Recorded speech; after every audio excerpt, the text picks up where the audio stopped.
This is the right time to believe in love. Amen. This is the right time to believe in love. This is a spiritual class. Did y'all know that? That means that occasionally I'm going to use the dreaded G word. Y'all ready for that? The Creator, God, love, Spirit. I'm going to read, I'm on page 157 if you got the Course in Miracles book.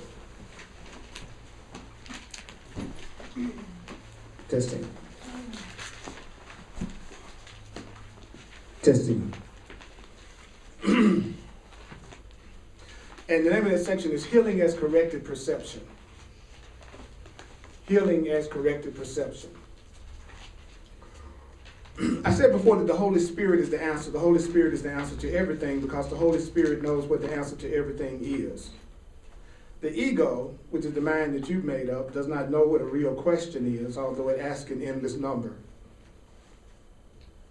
Yet you can learn this as you learn to question the value of your ego, question the value of your fear, and thus establish your ability to evaluate your fear's questions. When your fear tempts you to sickness, do not ask love to heal your body. Don't ask God to heal your body. Because this would merely be to accept your fear's belief that the body is the proper aim of healing. Ask rather that the love in you, the Holy Spirit in you, teach you the right perception of the body. For perception alone can be distorted. Only perception can be sick. Only perception can be sick because only perception can be wrong. So the Holy Spirit is the answer, and is the answer to everything. So love is the answer. Love is the answer to everything. Love is the answer. Love is the answer to everything. Spirit is the answer. Spirit is the answer to everything. There's a divine part of you that knows the answer to everything. There's a divine part of you that knows the answer to everything. There's a divine part of you that knows the answer to everything. There's a divine part of you that knows the answer to everything. There's a spirit inside of you that knows the answer to everything. There's a spirit inside of you that knows the answer to everything. There's a divine mind inside of you that knows the answer to everything. There's a God inside of you that knows the answer to everything. There's a truth inside of you that knows the answer to everything and knows what the answer to everything is. Then the Course says there's another part of you that doesn't know what the real question is, and so it asks an endless number of questions. So there's another part of us that asks an endless number of questions. There's another part of us that's always asking a whole bunch of questions. There's another part of us that's asking, the Course in Miracles says, an endless number of questions. And he says, so you need to learn to question the value of the part of you that asks an endless number of questions. You should learn to question the value of the part of you that's always asking the endless number of questions and doesn't know what the answer to anything is. Instruction. I should learn to question that part of me that's always asking a bunch of questions but don't really know what the answer to anything really is. And then it says, as you learn to question the value of your ego, which the Course defines as the part of your mind that's afraid, the part of your mind that doesn't know, the part of my mind that doesn't know. It says, as you are willing to question the value of your ego, you establish your ability to evaluate its questions. When your ego, which is the part of you that doesn't know, I love that. Say, when your ego, when the part of you that's afraid, tempts you to sickness. The Course in Miracles defines sickness not as just a physical illness of the body. He defines sickness as any form of not right-mindedness, any form of lack of peace. So sickness is really of the mind, not of the body. From a Course in Miracles perspective, what can be sick is my perception. What can be misperceiving is my perception. So the Course then says, when you are afraid, or when you're tempted to be sick, or even when you're tempted to be physically sick or physically upset, it says, don't ask God to heal your body. If your body is sick, don't ask God to heal your body. If your body is sick, it says, don't ask Spirit to heal your body. Don't ask love to heal your body. Which is the first thing that usually happens. I don't know about you, but if I have a backache and I'm going to Spirit, I'm asking, oh, would you please get rid of this backache that I have. Please do something about this toothache. You know what I'm saying? This diarrhea is killing me. All right? So the Course in Miracles says, don't do that. Do not ask the universe to heal your body. Deep. Says what you should do is when you ask Spirit to heal your body, the Course says, then you're just accepting your own mind's belief that the body is the proper aim of healing. So the Course says the part of us that doesn't know the truth and therefore doesn't know what healing is, we don't know how to ask for healing correctly. And when you ask the universe to heal your body, you are asking for healing incorrectly. And when I say heal your body, I'm not just talking about your physical body. It could be any area of your life, and anything in your physical world that you think needs to be healed. That could be your financial situation, that could be your relationship situation, that could be your job situation, that could be your spiritual situation. The Court says you don't ask the Holy Spirit, the voice for truth inside of you, to heal the physical situation. You don't say, God, give me some money. You don't say, God, give me my soulmate. You don't say, God, give me a car. The Court says you don't ask God to heal your physical body. The Court says what you do is you ask for the correct perception of the body. So if I really wanted to heal my body, I would ask for the correct perception of my body. So if you have a physical ailment in your body in any kind of way, don't ask for your headache to be healed. Ask to have the correct perception of a headache. Ask to have the correct perception of a body. Not, if you have a financial situation, you don't ask for the money, you ask for correct perception of money because you don't have no money because you don't see it correctly. What would be the incorrect perception of money? The incorrect perception of money would be for you to believe that it was the money that's taking care of you. Right. The incorrect perception of money is to believe that it's the money taking care of you. Now remember, with the Course in Miracles, you don't have to believe it, you don't have to accept it. I'm not trying to convert, convince, argue, debate, none of it. You know, whatever you choose to believe, I'm not trying to change that. So I don't spend any of my class trying to convince a person to change their point of view or for me to change my point of view. Even though I'm going to throw it open for questions after I cover a bit of information, then I'll throw it open for questions. Is that fair enough? So let me cover this and I'll throw it open. But remember, this is not a class that anybody's trying to convert you. This is not a class where I'm trying to get you to change your mind if you don't want to about anything you don't want to change your mind about. That's not why I'm here. Okay? What I am here to do is present another way to look at this. That's it. Just another way you can look at it. That's it. You can buy it or not buy it, but it's just another way to look at it. But I don't know about you, but I think 90% of the people around us are asking for their body to be healed if they're sick. They're asking for money if they think they don't have money. They're asking for the physical thing to be changed rather than saying, give me the correct perception of it. So we already know the result of asking directly for the physical thing to be healed. But how many of you have consistently tried asking for the correct perception of whatever it is you want to be healed? I want the correct perception of my wife. I want the correct perception of my mate. I want the correct perception of my body. I want the correct perception of my job. I want the correct perception of my boss. I want the correct perception of myself. And then the Course in Miracles says that a perception is an interpretation. So it's saying, I want the correct interpretation of my body. I want the correct interpretation of my body because it's my misinterpretation of my body that's making my body sick. I'm using my body for something it's not supposed to be used for. And that's why I'm sick. And that could be, I'm using my perception of money in a way that doesn't help me remember the truth about myself. That's deep. It's really deep. And so the Course says the correct perception of your body is that your body is a teaching aid to bring you back to the awareness that you are love. That the purpose of your body is to take you to love. The purpose of your body is to take you to joy. The purpose of your body is to heal your sense of separation from God. He says the correct perception of the body. That's not usually the first thing people tell you they want to use their body for. Usually, I mean, when I talk to somebody, the first thing they say, oh, my body, I'm using it so I can have the correct perception of myself and God. They're usually saying, I want to use my body to get hold of your body. That's what I want to use my body for. I want to use my body for power, I want to use my body for specialness, and I want to use my body for physical pleasure.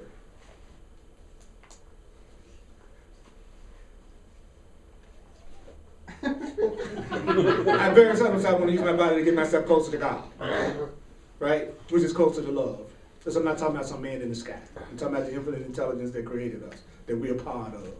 That's more than this body that is sitting in the chair. All right. The body's sitting in the chair. The body's sitting in the chair. The body's sitting in the chair. The body's sitting in the chair.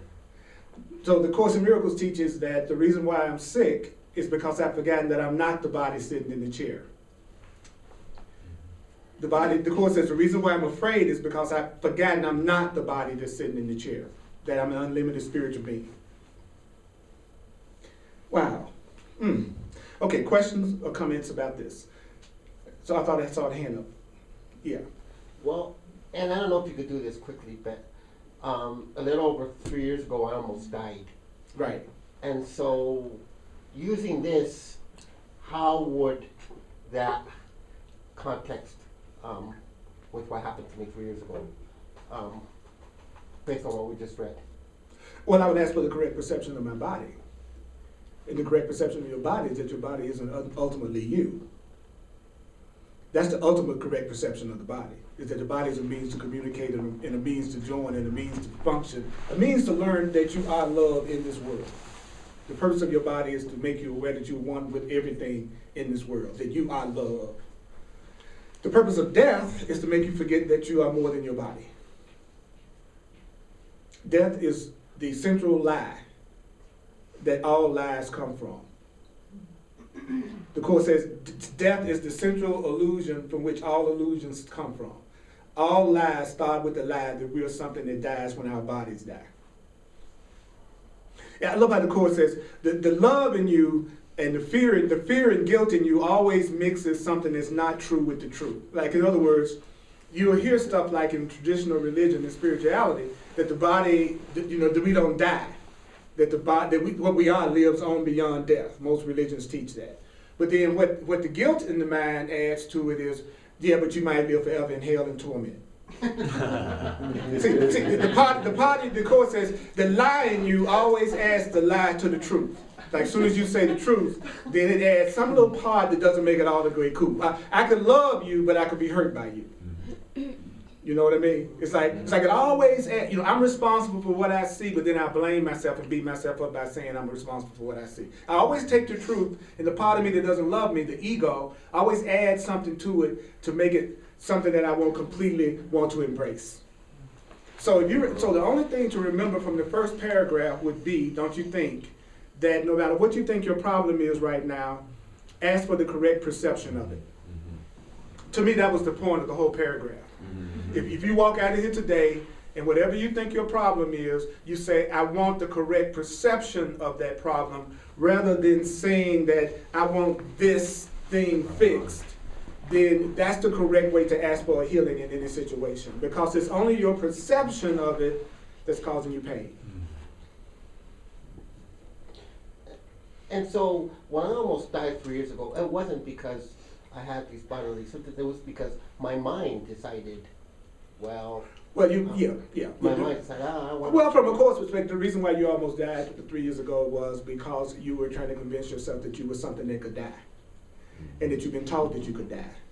So the mind is killing the body at the mind's request to prove that the body is something that's not real. See, the Course talks to us as if we really are spiritual beings. That's what makes it a trip book. It doesn't do like it talks to you really like you are an unlimited spiritual being who's gone nuts. And that's what I love about it. That's what makes me trust it. The inmates are running the asylum. And the reason why you don't see any signs of intelligent life when you look out in the universe is all the intelligent life is as far away from us as it can get. Until we get our act together. Then just like you do when you're around crazy people that you feel unsafe. You don't go hang out with the people you think are crazy. You stay away from them until you feel like they would be safe. That's exactly what the rest of the universe is doing with us. And so to our egos, we think we're the only ones, and that's what they want us to believe. It's funny, really. All right, so everybody's clear that if there's anything that you need in your life, that you want to change in your life right now, that you would ask for the correct perception of it, that you want the correct interpretation of it. Everybody got that? Everybody with me? Can I be a devil's advocate? Always. That's your job. I know. That's right. I realized it years ago. So how do you feel today, girl? How do I feel today? Uh-huh. I feel reborn. I had a very powerful, dramatic spiritual awakening over the weekend. So I'm still adjusting to the new level of revelation that was made. How does your body feel today, Earl? My body feels energized because I'm using it in a more correct way, so it actually feels better. Anything else? No, seriously. No, Okay, why did you ask me I that? asked you that because I saw at the beginning of the class you put a lozenge in your mouth, and your voice sounds just a little bit off. Mhm. And I wonder if you're just maybe getting a little bit of something, some little bug is kind of nibbling away at your body. Oh no, I And never attribute my no. illness to anything that happens outside of myself. I always attribute my illness to me creating it at some level because there's something I'm feeling a little guilty or afraid about, and I'm trying to convince myself of a body and not an unlimited child of God. So that's the way I interpret it. Exactly. Right. Now, the form my attempt to deceive myself takes could be needing a little throat thing, but it's not hurting. I don't feel any pain Okay. whatsoever. The purpose of all sickness is to convince you that you are a physical body. Because you're supposed to be perfect, you know. I know. And you're not It's supposed to ever get No, sick. absolutely, Ever, absolutely, ever. never. I mean, I'm supposed to never do get everything reminded right. that That's you're right. just I'm supposed to do everything no. right, never make a mistake, and everything That's else. I get crucified by all of y'all. Okay. I understand. All right, yeah, I understand. that's Believe me, I know that. I can't do nothing wrong. I have to be completely perfect at all times. But see, I blow that. All you have to do is hang out with me. Now, besides, it's like I'm only teaching what I need to learn. If I already was perfected in my perception of myself, there wouldn't be any need for me to be sitting up here. I'd be out doing whatever you do when you're healed. It's probably like having a damn good time playing something. Okay, so I rest assured that if I'm sitting up, but you know what, my greatest joy is being an instrument for love to come through my body and truth to come through my body. It feels better than sex. It feels better than anything. When you actually let the truth and love, use your body for the truth and love, it actually feels better than anything. So this is my greatest joy, is what I'm doing here right now. That's what's so cool, is that I'm blessed enough to do what I love to do all the time, every day, And the reason why is because I'm asking for the correct perception of doing my own thing. Mm-hmm. And the correct perception of doing my own thing and being self-employed like I am is to believe that it's God taking care of me and not me, and to heal my sense of feeling like I'm separate from my source. Mm-hmm. It would be terrifying to be a Course in Miracles teacher who depends on financial expressions of appreciation. From us. Thank you. That shows you my faith right there. Won't have any doubt about my desire for faith, But that's the truth. And I've done it for 25 years, and I've done it for 25 years, and I've been taken care of for 25 years because I'm not trying to take care of myself. This book is teaching me how not to try to take care of myself, and it's making me aware that it's my attempts to take care of myself that's made my struggle. That's actually where my struggle came from, was my attempt to take care of myself without even knowing who myself was, let alone how myself really operated. I bought into the same illusion that everybody else did, that I was just a limited body that lived for a limited period of time, that was at the mercy of everything around me, and that I was guilty and sinful in some way, and that I didn't deserve to be happy all the time. I bought into that just like everybody else did. But there was a part of me that never bought into it. There's a part of me that always felt like I was being fed a bunch of lies from the time I was a child and couldn't figure out where everybody else was buying into it so beautifully. So I thought something was wrong with me. I would be listening to all what people were saying when I was a kid, and I was like, this is the craziest thing I ever heard in my life. Why isn't anybody questioning this? The way we treat each other, what we're learning, and I questioned. And there's only people who question that ever have a good time here. Okay, the automatons have a miserable time, and they feel very much like they're being mistreated because they think they're doing everything right and their lives are still not working. That's what's happening now. We're having the most beautiful thing happen in all the challenges that we're going through in our economy. What's the cool thing about it is people are learning that they can't depend on things outside of themselves to take care of themselves in a way that'll make them really start turning within. Because now there isn't a job that you get hired on that you can be sure that you're going to be on until you can retire. Those kind of jobs don't even exist anymore. People who still believe in that paradigm are not paying very much attention to the reality that they're creating around themselves. They don't exist anymore, literally. Those jobs do not exist. So people who go to college from the perspective that they're going to get a job and work for a company and be there till they retire are not paying any attention to what's going on around them. Those jobs do not exist anymore. What we're doing is we're being taught how to depend on our own talents and gifts, put them out there in some form of service, then receive through what your gift is to offer. So we're going to have a tremendous resurgence of what we used to call small business. When it's just people doing their own thing and then receiving from doing their own. It's like we come in full circle. And anybody that's trying to develop their own expression and get the correct perception of how they should express themselves, those are going to be the people who are going to find themselves provided for the most easily, because each one of us has a special talent that we're here to give that nobody else can give except us the way that we give it. And until we do it the way that we are meant to do it, which is the way no one else is meant to do it, we won't feel inspired enough to go out into our world and create. So all the people who are sad are people who are still trying to act out the script that's been laid on them from the world. Those are the people that it just means you're not guilty. It just means you still have not been willing to ask for the correct perception of yourself and the correct perception of your function. You know, it's like I'm doing, this is weird. I'm teaching a Course in Miracles, some class that most people haven't even heard of, and a book people haven't even heard of. And I'm doing it, you know, in a black too. You know that's a trip for being black doing what I'm doing, man. You know that. So, at the very least, I need to be tap dancing. You know what I'm saying? As long as you're not doing that Irish stuff. Yeah. That's right. I did the river dance. I almost killed the whole class. There's nothing hard on earth for a black person to dance and hold their body still. That almost killed me. You just won't see many black river dancers. It won't happen. Anyway, so I'm gonna go to the next paragraph.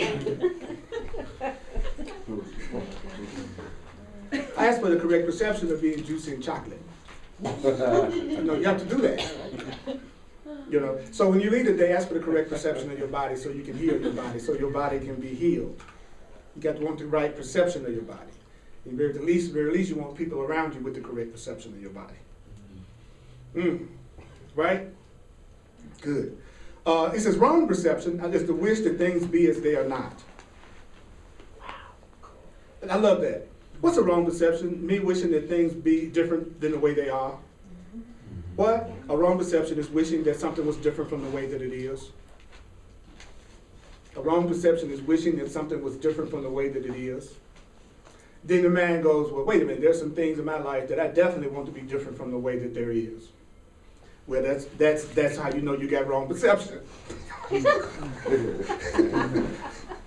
Because if you see it correctly, you will realize that the way things are is exactly the best way it could possibly be for you to recognize the truth of who you really are. That everything is set up for you to win. And every situation that you're in is set up for you to win. And no matter what you're going through, it's a way you could look at it that could benefit you and move you further and faster. That the truth is, the way things are is that everything is love, and it's only love, and that's the only thing we're surrounded by. And then I go, well, why don't I see it that way? Well, because I have wrong perception. You just said you're seeing things wrong. That's why.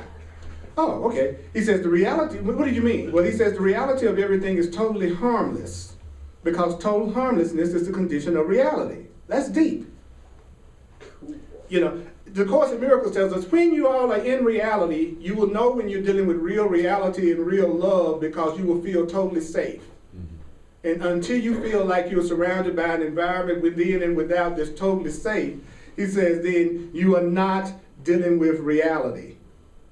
So if I'm in an environment that seems like it's unsafe, then I'm dealing in an environment that's not a reflection of the love of God.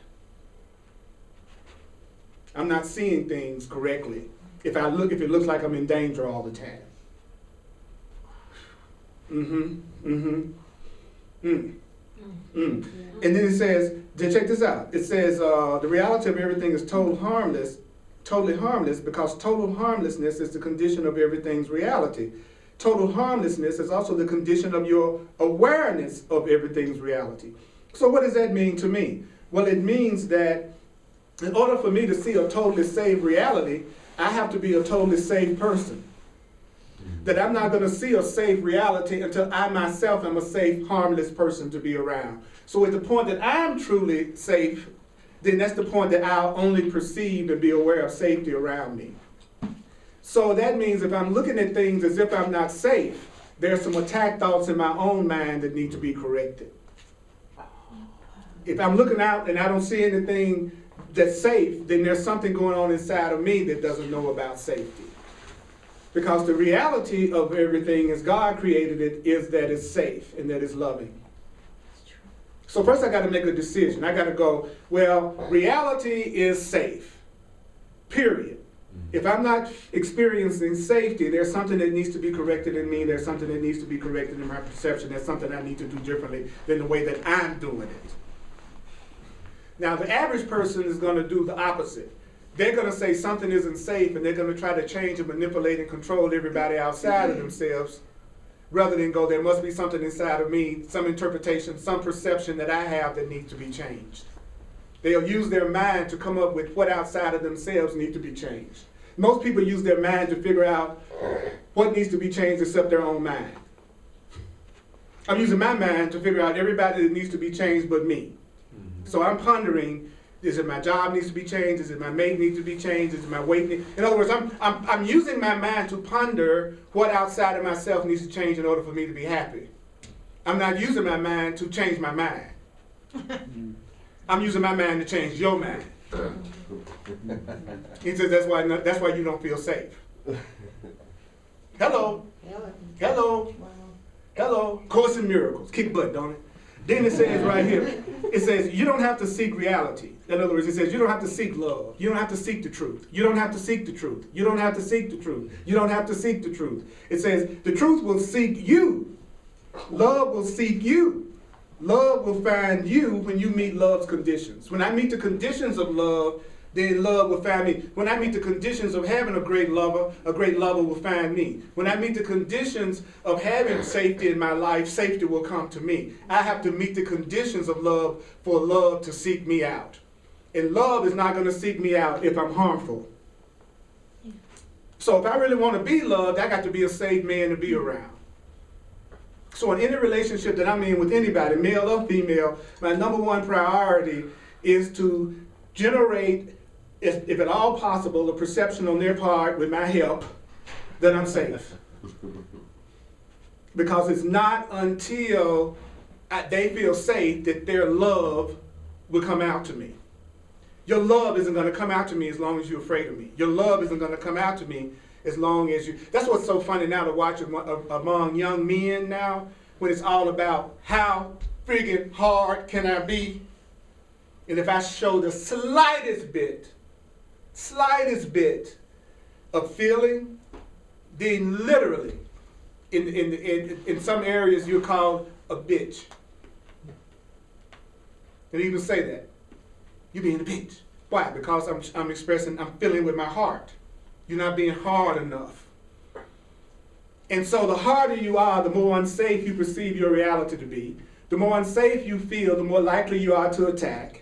And when you attack, the more likely you are to attack back, which makes you feel even more afraid, so you're less likely to attack even more, which makes that reality do what? Attack you back even harder, and you get in this endless circle of entrapment of pain, and you don't know where it's coming from. Wow. Then it says that love will seek you. I love that. Love will seek you. I don't go looking for love. I used to go looking for love. If I even catch myself trying to look for love, I try to stop myself as quick as I possibly can. Because the women I had the hardest time with are the ones I sought. To be honest, it was always the ones I went after that was hell. And it was the ones who were interested in me that were the easiest to get along with. Every time. Check your life out, and you'll see there'll be a lot of truth in that for you too. How you know they're the wrong one? You chose them. We chose them because they had something to teach us, right? But heck with that, I want some love.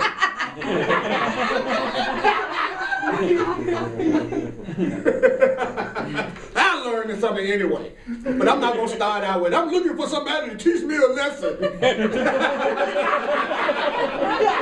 No, Those kind of people just seem to show up. I don't have to go looking for them. But that's the purpose of every relationship, is to be a lesson in love. That's the purpose of every relationship, is to be a lesson in love, right? So any relationship I'm in is really a lesson in love. The problem is, real love and what I was taught was love, but not the same thing at all. Yeah. Real love is so different from what we do. There's even no comparison. True. You know, real love is being with somebody that's 100% safe, who would never attack you and you would never attack, that you don't feel judged by at all and accepted as who you really are, recognized beyond your body, and you're trying to always reinforce each other's beauty and innocence with each other. And you don't try to limit each other in any way and support each other in who you really are. I haven't been loved yet. Which is great. Or I was loved, and because of the way I felt about myself, I didn't even recognize it. The more I wake up, the more I'm realizing number 2 is true. That I've had a lot of people love me in my life, but I didn't love myself enough to recognize the love they were giving me, and so therefore I didn't give them the appreciation that I should have. And the Course teaches that whatever you don't appreciate will leave. But it's going to look like somebody else took it from you. I always thought that was interesting. It said that actually when it ends, it's because you didn't want it no more. But you're going to make it look like it left you. That's deep. I didn't want it, so it left. But I didn't want to own that I was the one that wasn't appreciating it, so I'll make it look like they left me. That is my own lack of appreciation. Wow. I'm glad they love themselves enough to give themselves a better relationship than me.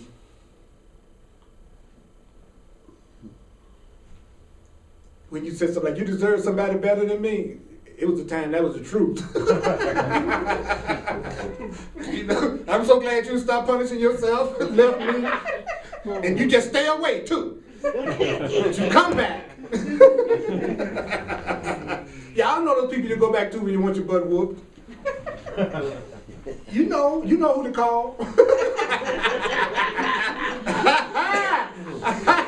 I feel like being judged and criticized today because I'm really down on myself. I think I'll call my mama. And then people who say, oh, I love myself and I deserve to know that I'm loved, I know who to call today. And then they call those people to be recognized and acknowledged and supported. God, I'm blessed with people that will say such loving stuff to me that I really have to breathe before it gets to the point that I think they're not telling the truth and being sincere. Because they're saying something about myself that I don't believe about myself.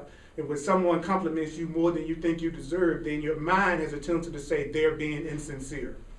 You actually project on them that they're just messing with you. Yeah. And they laugh. But the truth is, the level of their acknowledgement of you is further than your own value of yourself. So immediately they seem like they're lying to you. That's why churches that treat people that they're guilty and sinful have 20,000 members. They believe it. So it sounds like the minister's telling them the truth. Come here and I say you're totally innocent through and through and there's no such thing as sin and you're totally guiltless and sinless and sometimes you just make mistakes, but all you really are is love. I mean, you can see there's a crowd.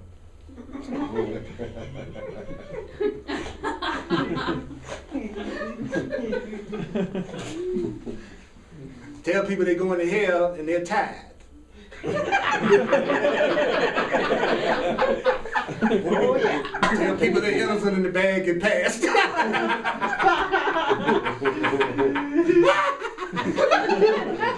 Thank God I'm taken care of by God. I've been starving. But you got to laugh at it. You got to laugh at it. The Course in Miracles says, you want to know how you got in hell? You remember not to laugh. You were about to laugh, but you remember not to. So some of you, so we would truly look at some of the situations we cook up for ourselves, we would laugh. You know, if you really looked at your financial situation correctly, you would laugh.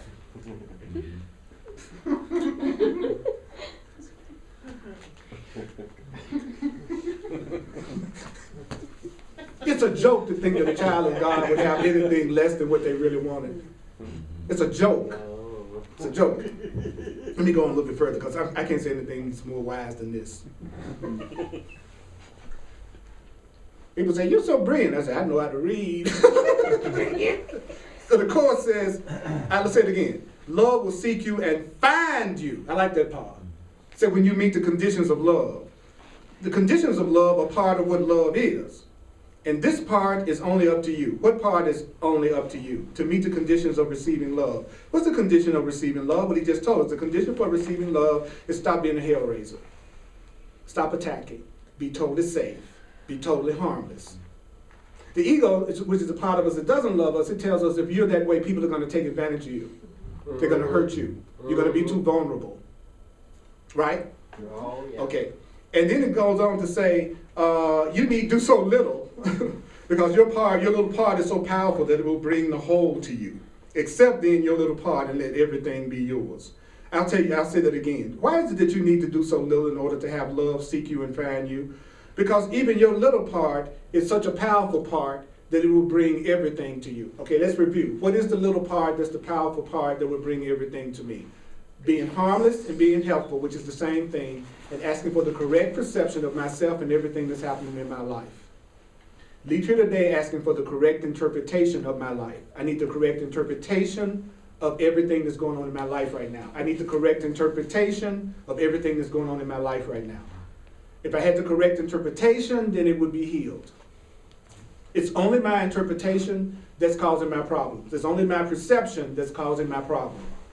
A conscious being always says it's their thinking that's at the root of what they're going through and not anything that's happening on the outer. There are people who become rich during the Depression. I thought it was interesting that the person who won half of that $500 million Powerball a couple of weeks ago was already wealthy. Which kind of really is great. It kind of reminds me of that part of the Bible that says, he who have even more shall be given, and the one that got a little, just with the little they have, going to be taken away. That sounds so gold when I first heard that in the Bible. I mean, man, that's gold. But you know, I found it to be true. When I got a girlfriend, all kind of women want me. When I got a job, I get job offers. When I first came here, I needed a car. I was given a car when I went to a party, and they brought it the next day and gave it to me when I said I needed one. And then 2 more cars was offered to me within the same month. Free. Haven't you noticed that? You know, when you're already feeling good, then it seems like more things happen to make you feel good sometimes. Yes. Yes. You know? Yeah, it looks like when you don't need it, it's when it shows up. And then when you get in a needy place, it looks like nobody around. Like when you're all needy and lonely, it seems like nobody's around, right? Mm-hmm. But the minute you're not needy anymore, you feel like you got a load of people you can connect with. There's always so much to do.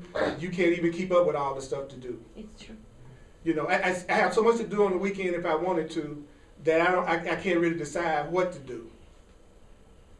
You know why? Because if none of it happens, I'm okay spending the night by myself.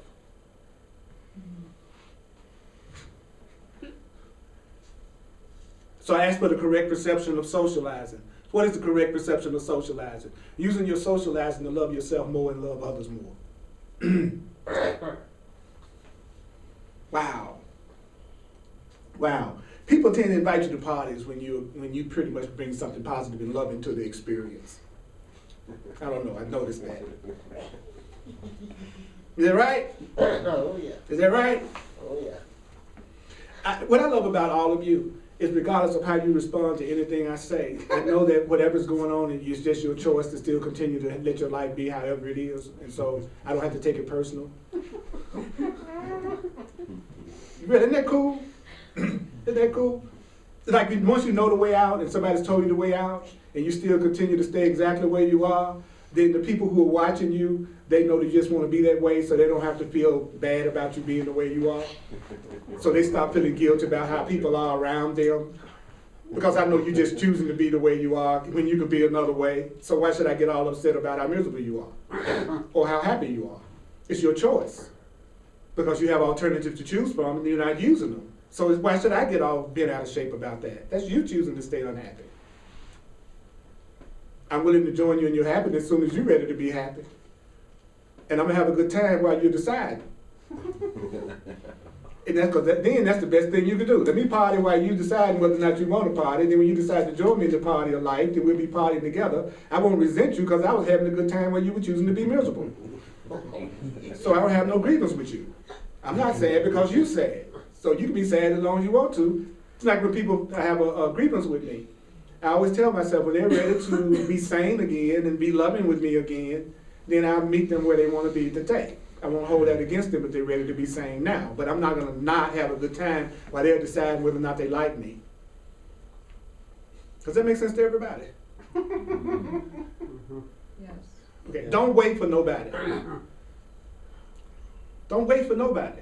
Practice the truth that you know on yourself right now. You owe it to them to give them an example of how happy you can be when you love yourself and you're trying to practice the truth. You also get an opportunity to show them how to handle things when they don't feel happy because you're practicing the truth and you're not feeling happy. So I get a chance to show people how to be when you're miserable and how to be when you're happy, because I'm not happy all the time. So when I'm not happy, I got a process I go through in order to get back to happiness as soon as I can. The people could watch that, and if it could be helpful to them, they could use that. Because I'm not going to sit up and say I'm happy all the time.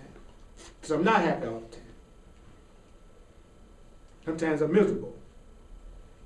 But I know the solution. Recognize misery and go the other way. Recognize misery and go the other way. Recognize misery and go the other way. Recognize misery and go the other way. Recognize misery and go the other way. Is that complicated? Sometimes. You make me miserable, I'm going the other way. Because I need to change my mind. I need a correct perception of you. Because I'm making myself miserable with you. Why am I making myself miserable with you? Because I want to feel miserable. And I'm using you to accomplish it. It's really a decision that I made for my own unhappiness. And you're just the means that I'm using to get me there. Woo! So first you decide how you want to feel, then the circumstances happen to validate that. That's the way it works. First you decide how you want to feel, then you have the things that happen that validate that feeling. You don't do it the other way around. You don't go, the thing out there is going to happen and then I'm going to feel good. You go, I'm going to feel good and then the things out there happen. Wow. But I'm waiting for somebody to come and rescue me. I don't know about you. It's like I'm waiting for that person in that situation to just show up. And then when they show up, I'm going to feel so good. And I'm going to be so happy. And everything's going to work out fine. And I'm going to be the most ecstatic person in the world because they're going to show up. And they're going to love me. And they're going to make me feel so good. And they're going to make me feel so valuable. And they're going to be rich. Because rich, happy people are looking for a sad, depressed person.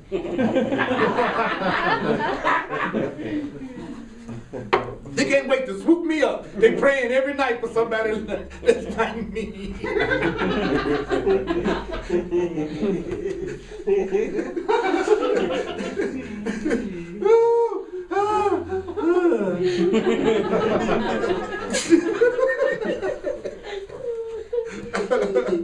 So, I'm going to wrap it up. Wrap it up now, baby. Hey, if you haven't signed my contact list, you haven't signed my contact list. So I can let you know what's going on. I don't know what's going to happen with me because I tell you, I got zapped. I got zapped yesterday. And I saw what my only problem was, for real. I've been hearing it for years. But yesterday I saw it, I felt it, I knew it in my body. So it's not like I could tell you anything that's different, or I could say to you anything you haven't heard me say. But I really got that my only problem is I think I'm separate from God. I think I'm on my own. I still think I'm not joined to source. And healing that sense of separation from source is the only thing I need to do. Yes. Period. I don't care whether I got a money problem, a health problem, a relationship problem, a job, I don't care what, a car problem. My only problem is I'd forgotten I'm sustained by the love of God, that I'd forgotten I did not create myself. And I still think I'm on my own, having to do it all, using the language that I don't think I'm that way. But the truth is, I want to be separate from God. I want to be separate from source. Because I learned some really screwed up things about source when I was growing up. And there's a part of me that bought into it.